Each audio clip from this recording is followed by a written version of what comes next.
Good afternoon. This is Ken Sylvester. I'm here with Robin Alexis from the Believe Me movement. Today, we're going to offer you a special insight into how Robin Alexis thinks and uses her special gifts to improve humanity. Robin, for myself and our listeners, help us understand how these gifts work. I'd like to start off with just a few questions. You've taken several people into the karmatic boardroom. What exactly is the karmatic boardroom? Well, Ken, first of all, it's referred to as the karmic boardroom. And there are actually several different boardrooms depending on, what you want to access. Karmic boardrooms are about like libraries. They're frequency storage of all of our experiences. So say you've had a million past lives, in your karmic boardroom, you're going to have a recording of all of those within that boardroom system. Okay. Well, let's talk specifically about when you took in Jennifer and Martha into the karmic boardroom. Okay. And if I remember correctly, what we were doing with our first, second, and third show there, each of these women were having experiences that they didn't want to have anymore, and they wanted to renegotiate them or find out if, in fact, had they ever actually agreed to them in the first place. Because sometimes if you go back into the karmic boardroom, and normally when I do that, I go with someone's higher self, the part of them that is safe to travel into the karmic boardroom, and with the overlighting diva of their Akashic records. An overlighting diva is a form of an angel that has a specialty that will escort the higher self of the individual into the karmic boardroom with the opportunity to review what is it you signed up for. Like, did you have a soul contract with said people or aliens? What happens is once you bring the higher self in and they sit at a table, and if as a clairvoyant I'm seeing that different karmic boardrooms have a variance of like what the table's made out of or how big the room is, but essentially the protocol is the same. So the higher self of the individual, in this case you referred to Jennifer, would sit on one side of the table, and then I always have Archangel Michael bring into the karmic boardroom whoever it is that the individual is having an issue with. And I have that presence, physical, human or otherwise, sit across the table. Okay. And then, if I could just interrupt a second here, is Archangel Michael in charge then of that room? Yeah, he is, along with others. Often I will see Yeshua in there, and some people refer to him as Jesus. I do like to call him Yeshua myself. And sometimes you'll see Saint Germain. Saint Germain is the one who went to the karmic board and got the human race the violet flame to use, because when he visited, he realized that so many humans were creating so much karma that they didn't even remember, like, how does it work to be human and to learn things and to forgiveness and all of that, so you can move on. So Saint Germain, by special dispensation, went to the karmic board council beings and said, hey, humans aren't doing such a great job on planet Earth. Can I bring back to them what's called the violet flame? And it's a special dispensation tool that humans can use to burn karma and help them evolve. So anyway, sometimes I see Saint Germain in these karmic boardroom meetings. Most of the time I see Yeshua, and those two will provide a certain role, but I always see Archangel Michael bring in the presence of whom needs to sit there and have a review with, say, our clients. Okay. And when you're referring to the preconception self, what does that exactly mean? Well, really, preconception is the most powerful time that any human has to create a really nice lifetime for themselves. Because at preconception is when you sit down with your potential parents and a group of karmic beings who say, okay, in so many past lives, you did A, B, C, D, and E. You've got lessons to learn. So which parents are willing to bring you into the world and parent you and honor your soul purpose and earthly mission and make sure that you have the resources and the strength and the protocol to do whatever it is that you came to do. And so sometimes when I work with people before they're even pregnant, which is my preference, that's when you bring souls in of babies to be to talk with the parents to figure out what can or cannot be done. A lot of times if they do it that way, the parents will actually not agree to have that soul come in. They'll ask for a different soul because they don't want to work that hard at parenting. And, so they set it all up. So preconception is the most powerful time to figure out whether you're going to have a life of bliss or not. Now, the good thing is, even if you don't do it at preconception prior to being conceived in harmony with your biological parents, because we live in a quantum universe, you do have the right to energetically, following protocol, go back in time and shapeshift something that you agree to, which is what we were noticing with our first two Believe Me movement podcasts, that those two women, especially I'm remembering Martha in specifics, she got herself into a situation where she agreed, she didn't agree in this lifetime to do something, but she had agreed to it in so many other lifetimes that even though she didn't agree to it this time around, the trickster ETs kind of got in and went, hijacked into her Akashic records.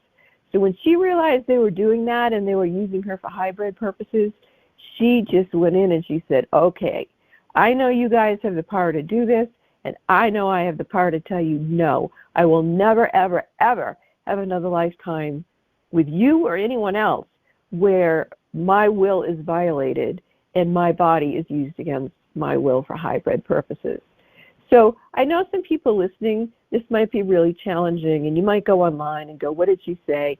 Here's the deal. I've had 3 near-death experiences, and each time I had them, I would basically go to a mystery school in the other realm, and I would come back with information. I often travel in the dream time or in visions.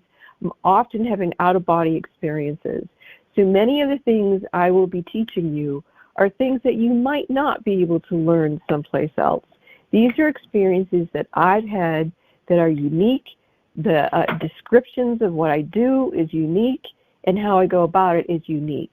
And the reason why I've been doing it for 40-plus years is because the way I work with people helps empower them, and they feel better, and they keep coming back for my services to become more self-empowered.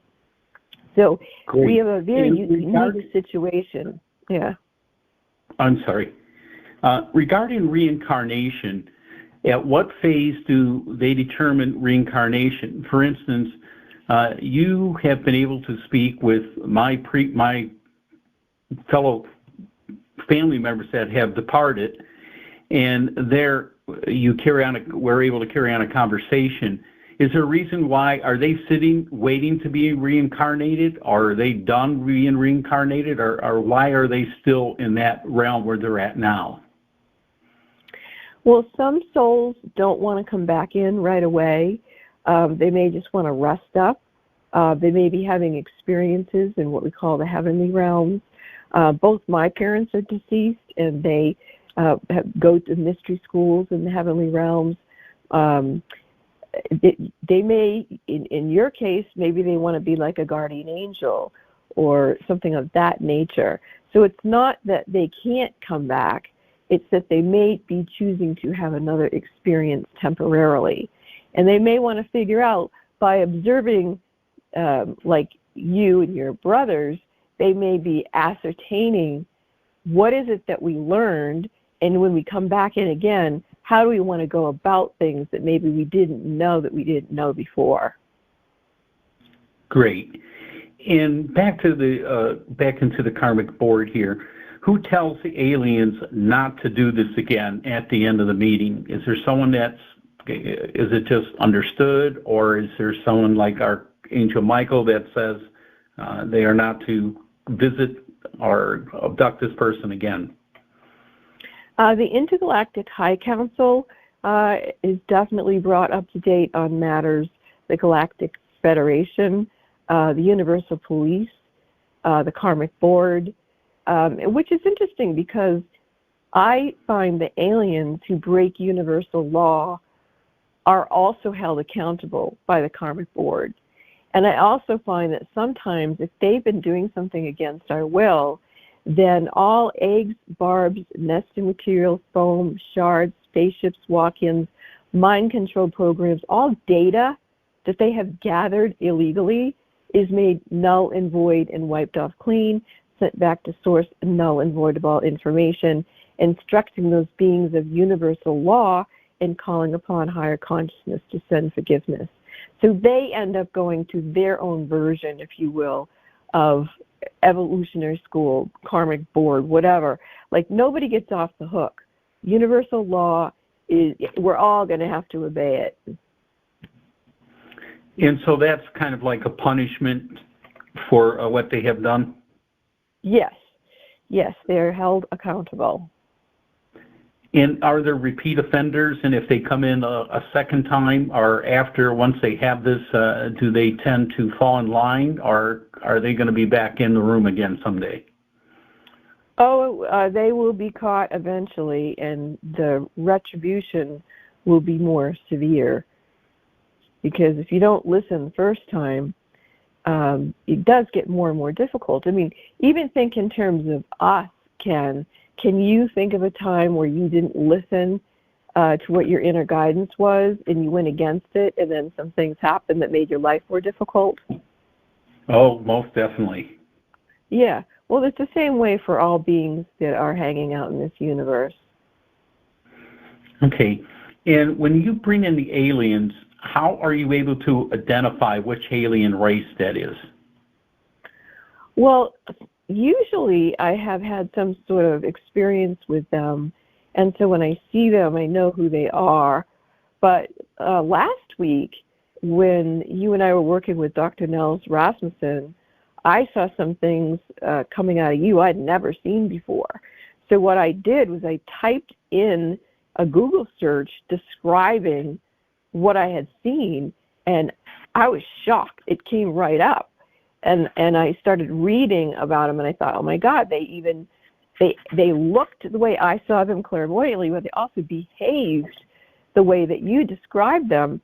And one thing you don't know, which I'm going to tell you right now, Ken, is that after all three of us did that podcast together, and Nels was able to help you get it out of you, I told you two men during the end of the show that I could still see it in me. And I kept trying to get it out of myself, and I just couldn't do it. And then I got phlebitis again, and I'm like, oh my gosh, what's going on? So I finally called Dr. Nels Rasmussen yesterday, and I said, hey, I have not been able to get this thing out of me since we did the podcast.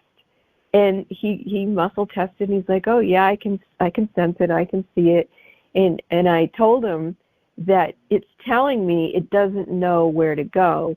And he burst out laughing. He goes, that thing is just trying to trick you. And I just burst out laughing, and I said, that's exactly what Ken said. Because, Ken, you had me call you after that podcast, and you said, I got a bad feeling that this thing's tricking you. And I said, yeah, I think it is too, but I think if I'm nice to it and I help it go, it'll leave. Well, it didn't. And so when I was with Nels assisting me in the situation, I called in the adamantine particles, and that was able to build a bridge so that then I was able to move them along. But when they were in my field and I didn't do that, I couldn't get them out. And what Nels told me is they ripped my energy field. So that's why I couldn't do it myself. I had to rebuild my own system, and then I could get them to go. So it's just, we all really need to stick together with this Believe Me movement. You know, the more and more we get to understand these extraterrestrials, some of whom are not in our best interest, we're going to need to be able to all help each other out. Like, we're providing a platform, Ken and I, and we're bringing in other practitioners. But if you feel off yourself, you know, first of all, email me at spiritlady.robin@gmail.com, spiritlady.robin@gmail.com, and get yourself on the show. And if you need a follow-up, ask for that, because what Ken and Nels and I are discovering is sometimes it takes more than one talking to these ETs to get them to leave and respect us. Yes, and calling this the Believe Me movement, when I was thinking about it earlier today, pretty much we're asking the question, do you believe? And it starts off with when I wrote the book about, do you believe aliens exist? Mm-hmm. Do you believe that we've been visited by aliens? Do you believe UFOs exist? And now we have people that have been abducted or have had an encounter, and most of them do have trouble with that question, do you believe? They do, but then when they attempt to tell someone else, the person doesn't believe them. And that's where we can come in and assist and help them, because we are willing to listen and not be skeptical and believe them and let them tell their story, right? Yeah, and we have a more expansive perception of reality.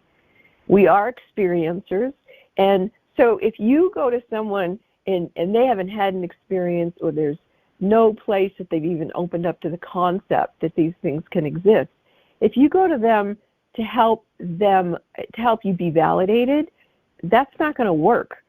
Or if you try to go to someone who doesn't understand that the way to heal yourself from these things is to work with the types of energy tools that people like myself, which Ken is interviewing me about, you know, what is the system that I use.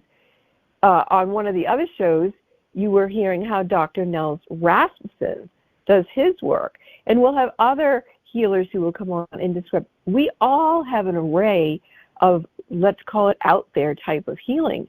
But that's the type of healing that we need to heal our energy systems so that we are sovereign and capable of having multidimensional relationships with other beings.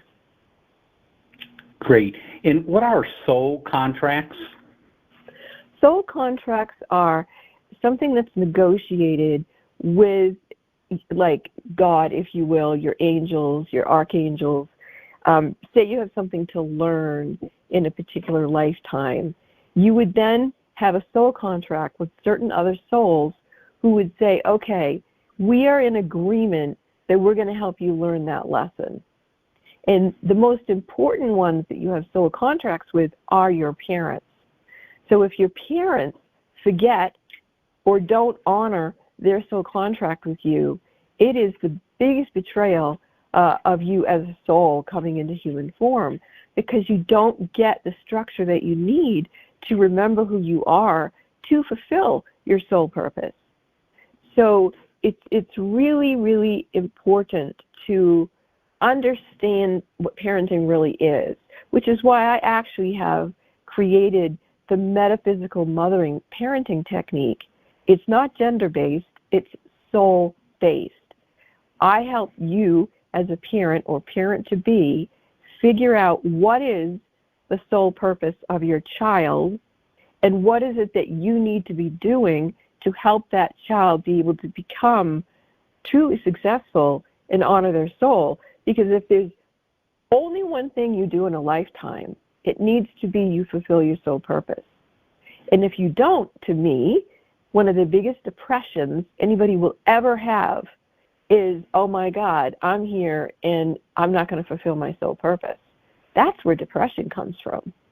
So if you don't remember it, or you don't have guidance, or you weren't taught, people wind up killing themselves over it, because they're like, what am I doing here? What's the point? And there is a point. You just need to know what it is. And it's not a conference call. Whatever your soul purpose is, whoever you have soul contracts with to fulfill that, that is written in your assemblage point, and that's an energy organ about 18 inches behind your heart. And if it's not being fulfilled, it'll drop. And if it drops, you start getting depressed. So then you need to talk to somebody to find out, okay, what am I really here to do? And Ken and I, when we met, it was very synchronistic. And it continues to be in many, many ways. Like I'll go and pick up my phone and he just texted me. But we were told, but we felt it anyway, that we were supposed to do this podcast and membership together to support the millions of people who need this kind of support. And so we're here as our soul contract with each other. Our earthly mission is to anchor the dimension of love. And love is cosmic. It's agape. It's not just a romanticized thing between a man and a woman, and all that hoop-de-doo. It's much more expansive. And now I was able, previous to contacting you, Robin, I did not know or felt that I knew what my soul contract or soul purpose was until you and I connected. Now I have a clear picture of it. How do other people who maybe not even entertain this idea find out about what their soul purpose or soul contract is in life? Well, I would suggest that they email me at spiritlady.robin@gmail.com and request to come on the show, because it's all part of the Believe Me movement, is believing in yourself. And how can you believe in yourself if you don't even know your own soul and your own soul purpose? So once we get that centered, then we can help people know, trust, and act upon their own knowing. And then from there, they'll start sharing experiences, and it's just going to be a blast. It's like a big party of remembering.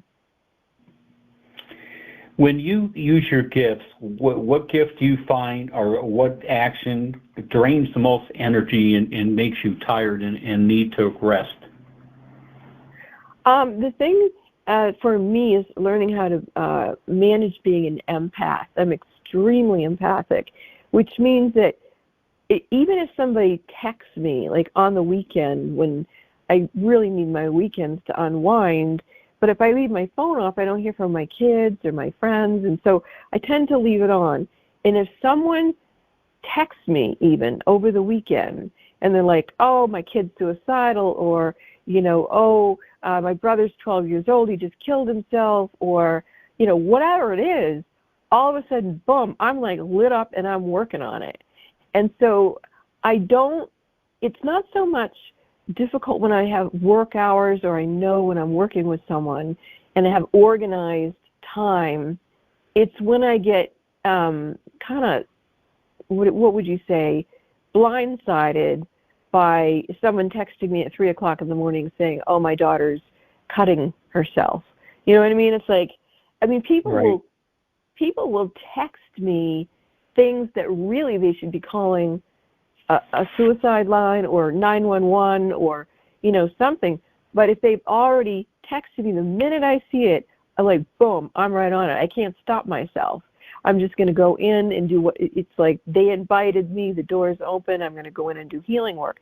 And I'll find like around full moons or something, boom, boom, boom. I'll just get one thing straightened around and something else happens. And then I'll turn off my phone for like 4 hours to go, okay, I got to turn it back on because I want to listen to Spotify, and I turn it back on, and there it is again. So that's the part that I don't know how to do. I'm on call all the time, thank you. Yeah, and I don't know how to change that. I suppose that's a gift because I can help people, but I don't know how to walk that. Yeah, I don't know how to turn it off. Thank you. I don't know how to turn it off. Of all the gifts God has given you, which do you consider the most precious or valuable? I have an extremely incredible talent of helping parents to be. So if someone, even if you don't have a problem getting pregnant or you're thinking about getting pregnant, I would book an appointment with me because I can help make sure everybody's energy is impeccable, clean as a whistle. I can help you communicate to the baby spirit. I can help you bring the baby spirit through. I've had people who have spent $500,000 on IVF and made one call to me in 1 hour, and they will get pregnant.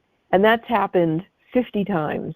And then during the pregnancy, people will call me and say, well, what's the baby saying now? And I'll say, oh, the baby's seeing that you're painting the nursery yellow, and the baby doesn't want the nursery yellow. And the people will say to me, we aren't painting the nursery yellow. And I'm like, that's not the color that the baby wants. The baby's being born on a different color ray, because there's 12 cosmic rays, there's cosmic laws.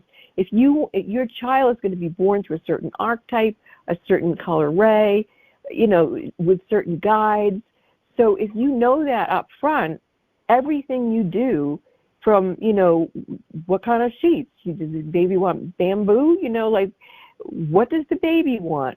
These things are really important. The baby will describe their birth, where they want to be born, who they want at the birth. And the babies will continue to talk telepathically until they can actually talk in English. Now, if people come to me and their kids are autistic or they've got cerebral palsy and they can't talk, those kids can talk. They talk telepathically really, really well. So if someone's listening and they have a child who they think can't talk, yeah, they can't talk the way you talk, but call me up. That kid's got plenty to say, and they will telepathically communicate through me, and I can talk to the parents, and the parents will talk back to their child.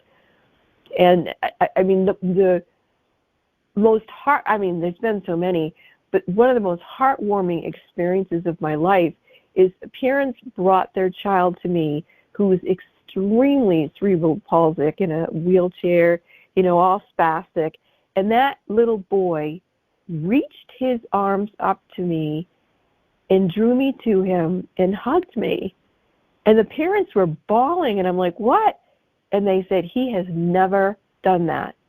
But because he was with me and I could help be with his energy and match his energy, it gave him strength that he didn't have before. And that same kid came to me like a month later and showed me there was going to be a fire at the school. And I called the fire department and I called the school and I said, this little boy telepathically told me that such and such is going on at the school. Will you check it? And they did, and they found what the kid was talking about, and he stopped a fire at the school telepathically. So wow. we have to open up our minds of how we can help each other. Well, Robin, this has been extraordinary today, to say the least. I am profoundly impressed and constantly blown by these gifts that you're able to use and help and assist people out. And we've only touched on part of it today. I believe we'll need another session because there's so many questions our listeners have and I have myself. And with that being said, thanks for being so down to earth, and so us people that don't have quite the gifts that you have can understand what you're doing. And I'd like to take and turn this back over now to Robin. So as Ken has been speaking, I do want to remind people that if you're thinking about getting pregnant, you're already pregnant, the sooner you ask for help, the sooner you will have less physical problems. So, for example, I can help a 70-plus-year-old guy understand that he had an injury at birth, and we can begin to fix it because of quantum physics. But if that individual has had 7 decades of the body not functioning correctly, it's going to take a while to move it back. He may not even live long enough to move it back into how it could have been. So let's get on this quicker. If you want to tell us about your experiences with aliens, UFOs, any paranormal experience, if your pets are ill, if you want to get pregnant, you have a child that has special needs, we're here. This is the Believe Me movement. We're going to help you. So to learn more about my beautiful Ken, you can get his book on Amazon. He's a best-selling author, Ken Sylvester. We're Not Alone, and Here's the Proof. And my book, I have 10 books online, but the book we talk about on this show is A Conversation with Extraterrestrials.